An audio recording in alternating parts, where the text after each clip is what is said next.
নবী গো, ও নবী সুলাইমান, আমি একদিন নয় দুদিন নয় দীর্ঘ 70 বছর পর্যন্ত আমি আমার মা আর বাবার খেদমত করেছি। নবী সুলাইমান গো, যেদিন আমার বাবা দুনিয়া থেকে বিদায় নিয়ে চলে যাবে, আমার বাবা আল্লাহর দরবারে 2টা হাত বাড়াইয়া আমি সন্তানের জন্য একটা দোয়া করেছে। ওগো আল্লাহ, ও আসমানের মালিক আল্লাহ, ও জমিনের মালিক আল্লাহ, ও আরশের মালিক আল্লাহ, আমি আমার সন্তানের সেবা যত্নে, আমি আমার সন্তানের খেদমতে তার প্রতি সন্তুষ্ট, তার প্রতি রাজি হইয়া গেলাম। আল্লাহ গো, আপনি আমার সন্তানের প্রতি রাজি আর খুশি হইয়া যান, আর আমার সন্তানকে এমন একটা জায়গায় ইবাদতের ব্যবস্থা করে দাও যেই জায়গার মধ্যে শয়তান যেতে পারবে না, শয়তান প্রবেশ করতে পারবে না। চিল্লায়া বলতে হবে সুবহানাল্লাহ। জগতের বন্ধুরা রে, ও মুরব্বী বাবারা, আমার যুবক ভাইয়েরা, আমার সম্মানিত মা বোনেরা যারা শুনছো গো, দিলের কানটা লাগাইয়া শুনো। যুবক ডাক দিয়ে কয়, নবী গো, ও নবী সুলাইমান, আমার বাবা এর কয়েকদিন পরে দুনিয়া থেকে বিদায় নিয়ে চলে গেল। আমার বাবা ইন্তেকাল করে ফেলল। আমি আমার বাবার ইন্তেকালের পর বাবাকে সুন্দর করে গোসল করাইয়া, কাফন পরাইয়া বাবাকে কবরস্থ করে দিলাম। ওইরপর থেকে আমি আমার মায়ের অন্ধ মায়ের সেবায় লেগে গেলাম। আমি আমার অন্ধ মায়ের খেদমত করতে আরম্ভ করে দিলাম। ও নবী সুলাইমান, ওইদিকে আমার মা যেদিন দুনিয়া থেকে বিদায় নিয়ে চলে যাবে, আমার মা দুনিয়া থেকে বিদায় নেওয়ার আগ মুহূর্তে আল্লাহর দরবারে 2টা হাত বাড়াইয়া আমি সন্তানের জন্য একটা দোয়া করেছি। আল্লাহ, আমি আমার সন্তানের সেবা যত্নে রাজি, আমি আমার সন্তানের খেদমতে খুশি। ওগো আল্লাহ, আপনি আমার সন্তানের প্রতি রাজি হইয়া যান, আপনি আমার সন্তানের প্রতি খুশি হইয়া যান, আর আমার সন্তানকে আপনি দীর্ঘ হায়াত বাড়াইয়া দিন। চিল্লায়া বলতে হবে সুবহানাল্লাহ। ওরে মা কেন এত দামি জানে না সকলে পড়েন, মা কেন এত দামি জানে না সকলে, জানতো যদি পড়তো দেখে কোরআন হাদিস খুলে পড়েন, জানতো যদি পড়তো দেখে কোরআন হাদিস খুলে। কবুল হুজুর সওয়াব মিলে, কবুল হুজুর সওয়াব মিলে, মাকে একবার দেখিলে দেখিলে, মা কেন এত দামি জানে না সকলে পড়েন, মা কেন এত দামি জানে না সকলে। কথা বলেন ঠিক কিনা? আমার যুবক ভাইরা রে, ও মুরব্বী বাবারা, ও আমার পর্দার আড়ালের মা, ওই যুবক ডাক দিয়ে কয়, নবী গো, ও নবী সুলাইমান,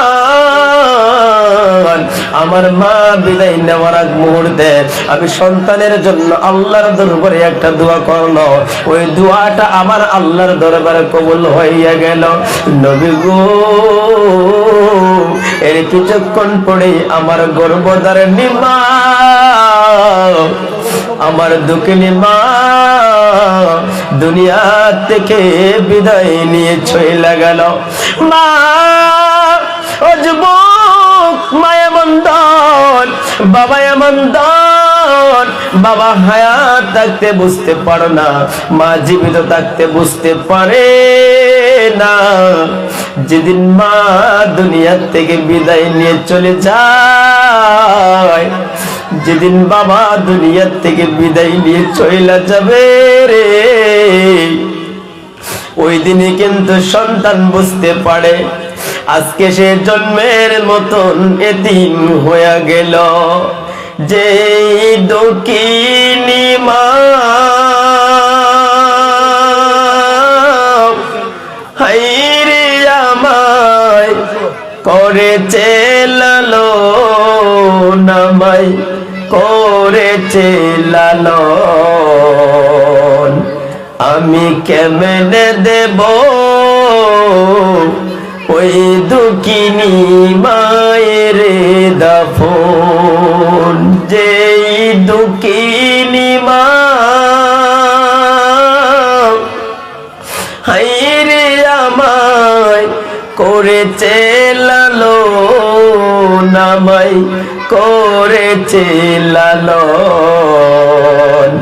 আমি কেমনে দেব ওই দুঃখিনী মায়ের দাফন।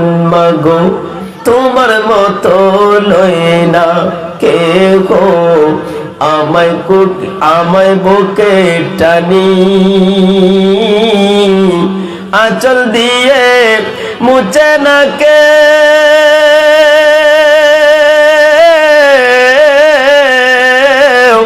আঁচল দিয়ে মুছে না কেউ আমার চোখের পানি। হায়রে মা জননী আমার, হায়রে মা জননী। যুবকটা চোখের পানি চিরি চিরি কান্দে আর ডাক দিয়ে কয়, নবী ও নবী সুলাইমান, আমার মা দুনিয়া থেকে বিদায় নিয়ে চলে গেল। মা বিদায় নিয়ে চলে যাওয়ার পরে যুবক চোখের পানি চেরে চেরে কান্দে রে। বাবাও নাই, মাও নাই, দুনিয়াতে আর কেউ তার নাই, একেবারে এতিম হইয়া গেল। মা হারানো বেতায় যুবক চটপট চটপট করে কাঁদে রে।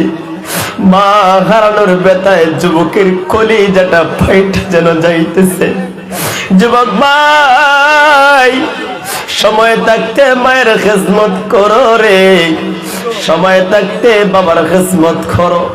মা যদি বিদায় নিয়ে চলে যায়, মায়ের মতন দুনিয়াতে কেউ হবে না, মায়ের মতন দুনিয়ায় কেউ আপন হবে না, বাবার মতন দুনিয়ায় কেউ আপন হবে না। চাচা বলেন, মামা বলেন, খালা বলেন, খালু বলেন, দাদা বলেন, দাদি বলেন, নানা বলেন, নানি বলেন, যত আত্মীয় স্বজন আছে গো, কেউ কিন্তু মায়ের মতন হয় না, বাবার মতন হয় না। কথা বলেন ঠিক কিনা? এজন্য যুবক ভাইয়েরা বলি, মা যাদের বেঁচে আছে মায়ের কদমে পড়ে থাকো, যারা বাবা বেঁচে আছে বাবার কদমে পড়ে থাকো। যুবক রে, মা যদি হাত বাড়াইয়া আল্লাহর দরবারে দোয়া করে, ওই দোয়াটা সঙ্গে সঙ্গে আল্লাহর দরবারে কবুল হয়ে যায়। বাবা যদি আল্লাহর দরবারে দোয়া করে, বাবার দোয়া আল্লাহ ফেরায় না, মায়ের দোয়া আল্লাহ ফেরায় না, সঙ্গে সঙ্গে মা বাবার দোয়া আল্লাহর দরবারে কবুল হয়ে যায়। চিল্লায় বলেন সুবহানাল্লাহ। এজন্য বলে বাবারা, মায়ের খিদমত করুন, বাবার খিদমত করুন, মায়ের মনে কষ্ট দিয়েন না। যুবক ডাক দিয়ে কয়, নবী ও নবী সুলাইমান, আমার মা বিদায় নিয়ে যাওয়ার পরে সুন্দর করে গোসল দেওয়া হলো, কাফন পরানো হলো, জানাজা পড়াইয়া আমি আমার দক্ষিণী গর্ভধারিণী মাকে যখন কবরস্থানে নিয়ে যায়, দেখবেন বা বর্তমানেও যদি কোনো সন্তানের মা মারা যায়, ওই সন্তান যখন মার পিছনে, লাশের পিছনে পিছনে যায়, বুক পাটিয়া তার কান্না বাইরে হয়। বন্ধু বান্ধব আত্মীয় স্বজন তাকে ধরে ধরে ধরে জানাজার মাঠে নিয়ে যায়, চটপট করে কান্দে।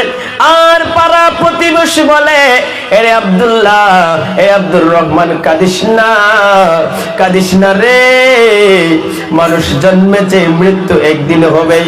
ও যুবক, এজন্যই বলি মায়ের খিদমত করবা। যুবক বলে, ওগো নবী সুলাইমান, আমি মায়েকে সুন্দর করে জানাজা পড়াইয়া কবরস্থ করে দিলাম। কবরস্থ করার পরে আমি একদিন ওই সাগরের পাড়ে আসলাম। সাগরের পাড়ে আসার পরে হঠাৎ করে শুনি কে যেন আমাকে বলে, যুবক রে, ওই যে দেখো একটা গম্বুজ দেখা যায়, ওই গম্বুজের ভিতরে তুমি প্রবেশ করো। ও নবী সুলাইমান, ওই লোকের কথায় আমি গম্বুজের ভিতরে প্রবেশ করেছি। ওই যে প্রবেশ করেছি গো, আজ পর্যন্ত ওই গম্বুজের ভিতরে আমি আমার আল্লাহর ইবাদতের মধ্যে মশগুল রয়েছি। আর আওয়াজ দিয়ে কন্যা সুবহানাল্লাহ। আমার ভাইরা বাবারা, গভীর মনোযোগ দিয়ে শুনুন। এবার নবী সুলাইমান ডাক দিয়া কয়, যুবক রে, এই গম্বুজের ভিতরে তোমার কতদিন হয়েছে? কতদিন ধরে গম্বুজের ভিতরে রয়েছে? এবার যুবক ডাক দিয়া কয়, ও নবী সুলাইমান, এই গম্বুজের ভিতরে আমার কতদিন হয়েছে এটা বলতে পারবো না, তবে এতটুকু বলতে পারি, এই গম্বুজের ভিতরে আমি হযরতে ইব্রাহিম আলাইহিস সালামের যুগে এসেছিলাম। আল্লাহর নবী সুলাইমান আলাইহিস সালাম তিনি হিসাব করে দেখলেন, ওই যুবকের ওই গম্বুজের ভিতরে একদিন নয়, দুদিন নয়, 4000 বছর হইয়া যায়। চিল্লায়া বলেন সুবহানাল্লাহ। আমার বন্ধুরা বাবারা রে, ওই যুবকের ওই গম্বুজের ভিতরে 4000 বছর হইয়া যায়, কিন্তু যুবকের মাথার একটা চুলও সাদা হয় নাই। একদিন নয়, দুদিন নয়। ও জয়নগরের বাবারা, আজমিরি গঞ্জের বাবারা, গভীর মনোযোগ দিয়ে শোনো। মাগো মা, দিনের কানটা লাগাইয়া শোনো গো মা। ও ভাই, কেন মায়ের খিদমত করবা? যুবকের 4000 বছর ধরে ওই গম্বুজের ভিতরে আল্লাহর ইবাদত করে, ইবাদতে মশগুল রয়েছে, কিন্তু যুবকের মাথার একটা চুল সাদা হয় নাই। নবী সুলাইমান ডাক দিয়া বলে, যুবক রে, ও যুবক, এই গম্বুজের ভিতরে খাবার কোথায় থেকে পাও? যুবক ডাক দিয়া কয়, নবী গো, ও নবী সুলাইমান, একটা পাখি তার টুটে করে কিছু খাবার নিয়ে আসে, ওই খাবারের মধ্যে দুনিয়ার সমস্ত খাবারের স্বাদ পেয়ে থাকে। এবার আল্লাহর নবী সুলাইমান আলাইহিস সালাম আসিফ বিন বারখিয়াকে হুকুম দিলেন, ওই গম্বুজটাকে আবার পানির তলে দেশে রেখে দিলেন। সুলাইমান নবীর সঙ্গে ওনার যে সাথী ছিল, সঙ্গীরা ছিল, ওই সঙ্গীদেরকে ডাক দিয়া কয়, এ আমার সাথীরা রে, শোনো শোনো, এই যুবকের এই ঘটনা থেকে শিক্ষণীয় বিষয় হলো রে, মায়ের খিদমত করবা, বাবার খিদমত করবা। ওই যুবক একদিন নয়, দুদিন নয়, দীর্ঘ 70 বছর পর্যন্ত মায়ের খিদমত করেছে। বাবা দোয়া করেছে, আল্লাহ আমার সন্তানকে এমন একটা জায়গায় ইবাদতের ব্যবস্থা করে দাও যেখানে শয়তান প্রবেশ করতে পারবে না। বাবার দোয়া আল্লাহর দরবারে কবুল। আমার আল্লাহ যুবককে এমন একটা জায়গায় ইবাদতের ব্যবস্থা করে দিলেন যেই জায়গার মধ্যে শয়তান যাওয়ার ক্ষমতা রাখে না। কথা বলেন ঠিক কিনা? ওই যুবকের মা যুবকের প্রতি সন্তুষ্ট হইয়া আল্লাহর দরবারে হাত বাড়ায় দোয়া করেছে, আল্লাহ আমার সন্তানের দীর্ঘ হায়াত বাড়ায় দেন। আমার আল্লাহ ওই মায়ের দোয়া কবুল কইরা নিল। এজন্যই রে যুবক ভাই, মায়ের দোয়ার বরকতে ওই যুবকের 4000-এর চাইতে আরো বেশি আমার আল্লাহ যুবকের হায়াতে বরকত দান কইরা দিছে। কথা বলেন ঠিক কিনা? মায়ের খিদমতের লাভ হয় না লস হয়? আওয়াজ দিয়ে বলেন, বাবার সেবা যত্ন করলে লাভ হয় না লস হয়? আমরা ওই মা বাবার খিদমত করতে চাই কি চাই না? যুবক ভাই, আল্লাহর নবী সাহাবী প্রশ্ন করেছে, ইয়া রাসূলুল্লাহ, ইয়া হাবিবাল্লাহ, নবী গো, ও মায়ের নবীজি, মা বাবার সন্তানের উপর কি হক রয়েছে? আল্লাহর নবী বলেছিলেন, মা বাবার সন্তুষ্টিতে আল্লাহর সন্তুষ্টি। আর আল্লাহ যদি কোনো সন্তানের প্রতি সন্তুষ্ট হয়ে যায়, তখন আল্লাহ ওই সন্তানকে জান্নাতে প্রবেশ করাবেন। অর্থাৎ মা বাবা তোমার জন্য আল্লাহর জান্নাত, আর ওই মা বাবাই হচ্ছে তোমার জন্য আল্লাহর জাহান্নাম। অর্থাৎ রে যুবক ভাই, ও আজমিরগঞ্জের বাবা আমার নবী বলে সাহাবী মা বাবা যদি কোনো কারণে সন্তানের প্রতি বেজার হয়ে যায়, সন্তানের প্রতি নারাজ হয়ে যায়, সন্তানের প্রতি অসন্তুষ্ট হইয়া যায়, মায়ের মনে যদি যুবক কষ্ট দাও, বাবার মনে যদি কষ্ট দাও, আমার দিনের নবী বলে মা বাবার অসন্তুষ্টিতে আমার আল্লাহ অসন্তুষ্ট হইয়া যায়, মা বাবার নারাজে আমার আল্লাহ নারাজ হইয়া যায়। আর আল্লাহ যখন কোন সন্তানের প্রতি নারাজ হইয়া যাইব গো, ওই সন্তানের ঠিকানা হইব আল্লাহর জাহান্নাম। চিল্লায়া বলতে হবে নাউযুবিল্লাহ। এজন্য মায়ের খিদমত করবেন, বাবার খিদমত করবেন, মায়ের মনে কষ্ট দিবেন না, বাবার মনে কষ্ট দিবেন না। মায়ের মনে যদি কষ্ট দাও যুবক, দেখো কি পরিণতি হতে পারে। আল্লাহর নবীর দরবারে সংবাদ পৌঁছে গেল, গভীর মনোযোগ দিয়ে শুনেন, নবীর দরবারে সংবাদ পৌঁছে যায়, ইয়া রাসূলুল্লাহ, ইয়া হাবিবাল্লাহ, নবী গো আপনার এক সাহাবীর সাকরাত আরম্ভ হয়ে গিয়েছে। নবী গো ও মায়ের নবীজি সাকরাত আরম্ভ হয়ে গিয়েছে। ইয়া রাসূলুল্লাহ আপনার সাহাবীর জবান দিয়ে কালেমা বের হয় না, আপনার সাহাবীর জবান দিয়ে কালেমা বের হয় না। সবাই গভীর মনোযোগ দিয়ে শুনেন, মায়ের মনে কষ্ট দিয়েন না, বাবার মনে কষ্ট দিয়েন না। নবীর দরবারে সংবাদ পৌঁছে গেল, নবীজি ইয়া রাসূলুল্লাহ, নবী গো আপনার সাহাবীর জবান দিয়া কালেমা বের হয় না, সাকরাত আরম্ভ হয়ে গিয়েছে। আল্লাহর হাবিব বেলাল হাফসিকে ডাক দিলেন, আবু বকর সিদ্দিককে ডাক দিলেন, সালমান ফারসিকে ডাক দিলেন, আরে আবু বকর ও বেলাল সালমান যাও রে যাও, তোমরা যায় দেখো রে আমার ওই সাহাবীর কি অবস্থা। এবার নবীর সাহাবীগণ ওই সাহাবীর বাড়িতে চলে গেল। তারা যাইয়া দেখে ওই সাহাবীর সাকরাত আরম্ভ হয়েছে, কিন্তু জবান দিয়া কালেমা বের হয় না। আবু বকর আয়েশা ডাক দিয়া কয়, ইয়া রাসূলুল্লাহ নবীজি, ও মায়ের নবীজি আপনার সাহাবী হযরত আলকামার জবান দিয়া কালেমা বের হয় না। আমার নবী কথাটা শোনার পরে সাহাবীর বাড়িতে চলে গেলেন। আল্লাহর হাবিব ডাক দিয়া কয়, বেলাল রে ও রে আবু বকর দেখো রে আমার ওই আলকামার মানি বেঁচে আছে। শোনা গেল আলকামার মা বেঁচে আছে। আল্লাহর প্রিয় নবী রাহমাতাল লিল আলামিন নবীজি হযরত বেলাল হাফসি রাদিয়াল্লাহু তাআলা আনহুকে ওই সাহাবীর মায়ের বাড়িতে পাঠাইয়া দিলেন, আলকামার মায়ের বাড়িতে পাঠাইয়া দিলেন। আল্লাহর হাবিব বইলা দিলেন, রে বেলাল, ওরে বেলাল আলকামার মাকে গিয়ে বলবাম আমি নবীজি বলেছি আসার জন্য। ওই মহিলা যদি না আসতে চায় আমি নবী নিজে তার বাড়িতে চলে যাব। এবার বেলাল হাফসি রাদিয়াল্লাহু তাআলা আনহু ওই সাহাবীর মায়ের বাড়ির মধ্যে চলে গেল। যায় দেখে রে বৃদ্ধ মহিলা গড়ির মধ্যে বসে রয়েছে।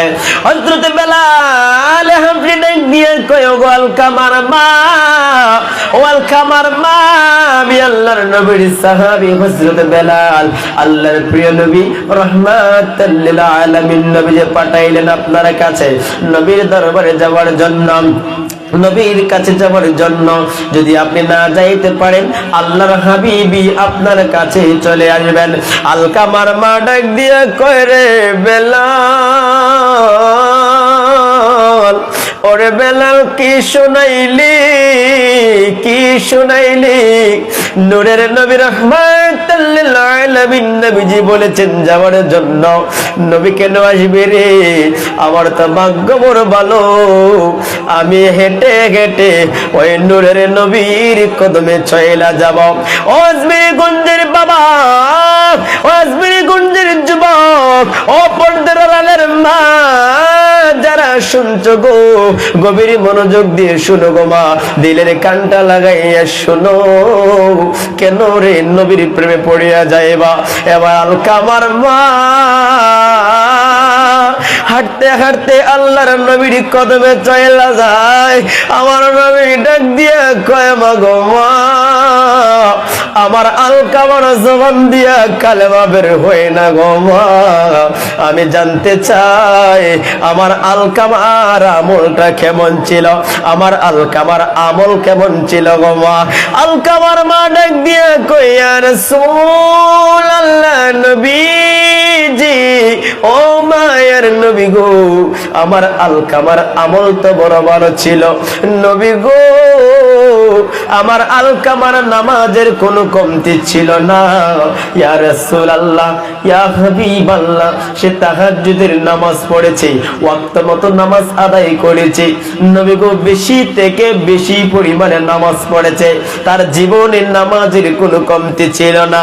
ইয়া রাসূলুল্লাহ নবী গো, ও মায়ের নবী গো, আমার আলকামার কোরআন তেলাওয়াতের কোনো কমতি ছিল না নবী গো, নবী গো, আমার আলকামা বেশি থেকে বেশি পরিমাণে কোরআন তেলাওয়াত করেছে।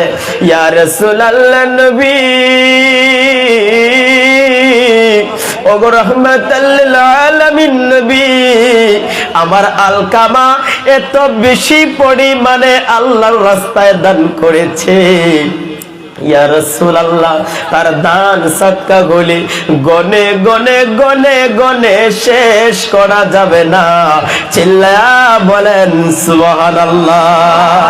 এ আমার আজমিরি গঞ্জের বাবা, ও যুবক, ও পর্দার আড়ালের মা, আজকে তুমি দান করতে তোমার হাত কাঁপে, আল্লাহর রাস্তায় দান করতে তোমার কলিজা কাঁপে। যে আল্লাহ রিজিকের মালিক, রিজিক দিয়েছেন আল্লাহ, কথা বলেন ঠিক কিনা? আমার আল্লাহ দিয়েছেন রিজিক, আল্লাহর দেওয়া রিজিক থেকে আল্লাহর রাস্তায় তুমি দান করবা, কিন্তু দান করে তো তোমার হাত কাঁপে। আলকামার মা ডাক দিয়া বলে ইয়া রাসূলুল্লাহ নবী, নবী গো, আমার আলকামার এত বেশি পরিমাণে দান সদকা করতো, ওই আলকামার দান সদকা গুলি হিসাব গনে গনে হিসাব করে শেষ করা যাবে না। ইয়া রাসূলুল্লাহ, আলকামার হজের কোনো কমতি ছিল না নবী গো, তার তো এই আমল গুলাই বালা ছিল। আল্লাহর হাবিব ডাক দিয়ে কয় মা,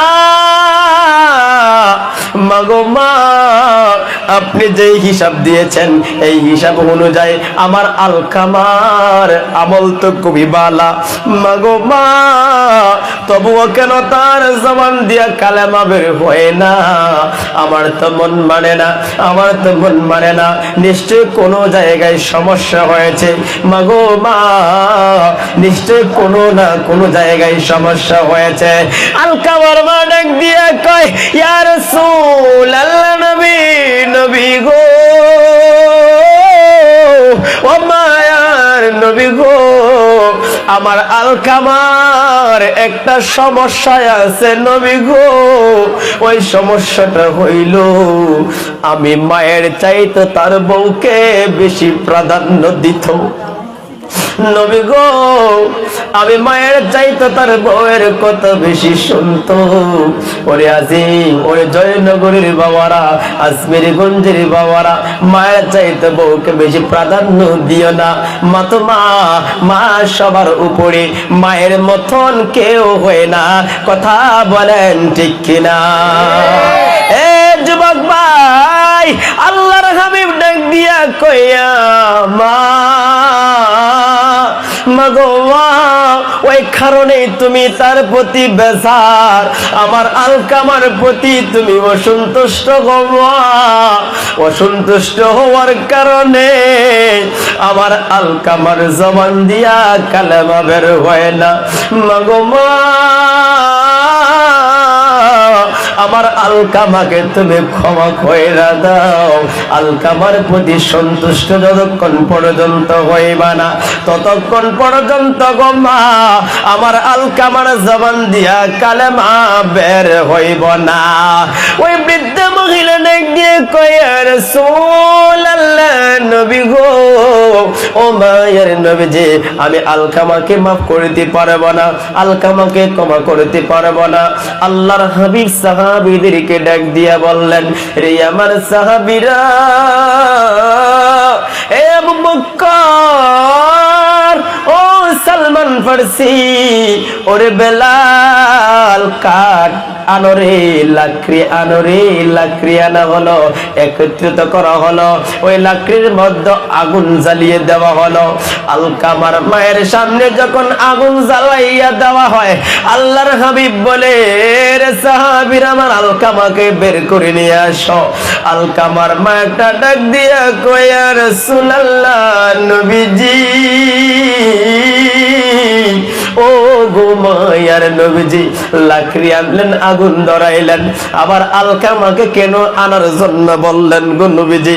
আল্লাহর হাবিব ডাক দিয়ে কয়, মা, মাগো মা, আপনি যদি আলকামাকে মাফ না করেন, আর এই অবস্থায় যদি আলকামার ইন্তিকাল হয়ে যায়, আপনার আলকামা আমার সাহাবী এই অবস্থায় যদি মরে যায়, ঈমান নিয়ে ইন্তেকাল করতে পারবে না, আর কপালে কালেমা নসিব হবে না। মাগো মা, আর যদি কালেমা নসিব না হয়, মরিয়া গেলে তার কবরটা হয়ে যাবে জাহান্নামের বাগান। আমি আল্লাহর জাহান্নামের আগুনে জ্বলতে দিব না, আপনার সামনে তাকে দুনিয়ার আগুন দিয়া জ্বালাইয়া দিব। আলকামার মা পেটে দিয়ে কই, ইয়া রাসূলুল্লাহ, নবী, নবী, নবী গো, ও মায়ের নবীজি, আমার সামনে আমার সন্তান আলকামাকে আগুন দিয়া জ্বালাইয়া দিবা, আমি মায়ের তো সহ্য হইব না, আমি মায়ের তো মন মানবে না। মা সন্তানের কাছে, সন্তান মায়ের কাছে যতই অপরাধ করুক না কেন, মা কখনো রাগান্বিত হয়ে থাকতে পারে না। আলকামার মা ডাক দিয়া কয়, ইয়া রাসূলুল্লাহ, নবীজি, ও গো মায়ের নবীজি, জান জান, আমি আমার আলকামাকে মাফ কইরা দিলাম, আলকামার প্রতি আমি খুশি হইয়া গেলাম। আল্লাহর হাবিব ডাক দিয়া কইরি, বেলাল, বেলাল রে, দেখো রে আমার আলকামার কি অবস্থা। সাহাবী বেলাল যাইয়া দেখে আলকামা একটা মুস্কি হাসি দিয়া কালেমা পড়িয়া দুনিয়া থেকে বিদায় নিয়ে চলে গেল। চিল্লায়া বলতে হবে সুবহানাল্লাহ। তাকবীর, আল্লাহু আকবার, নারে রিসালাত, ইয়া রাসূলুল্লাহ, আহলে সুন্নাত ওয়াল জামাত, জিন্দাবাদ, জিন্দাবাদ, মুফতি মুস্তাক আহমদ জালালী সাহেব, জিন্দাবাদ, জিন্দাবাদ, নারে তাকবীর, আল্লাহু আকবার। আমার মায়েরা, বাবারা, বন্ধুরা, ও জয়নগরের যুবক, এজন্য বলি, মায়ের মনে কষ্ট দিও না, বাবার মনে কষ্ট দিও না। মায়ের মনে যদি কষ্ট দাও, বাবার মনে যদি কষ্ট দাও, ঈমান নিয়ে ইন্তেকাল করতে পারবা না। আল্লাহ তোমার প্রতি রাজি থাকবে না, আল্লাহ তোমার প্রতি সন্তুষ্ট থাকবে না। মায়ের কদমে পড়ে থাকবা, বাবার কদমে পড়ে থাকবা, দেখবা আমার আল্লাহ মা বাবার খেদমতের বরকতে, মা বাবার দুয়ার বরকতে অল্প দিনের ভিতরে আল্লাহ তোমাকে জিরো থেকে হিরো বানাইয়া দিব। কথা বলেন ঠিক কিনা? আর আওয়াজ দিয়া বলতে হবে ঠিক কিনা? মা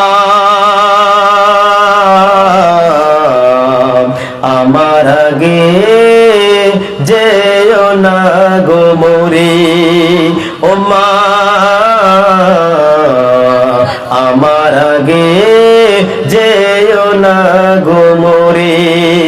আমি কেমন করে দেব মাটি,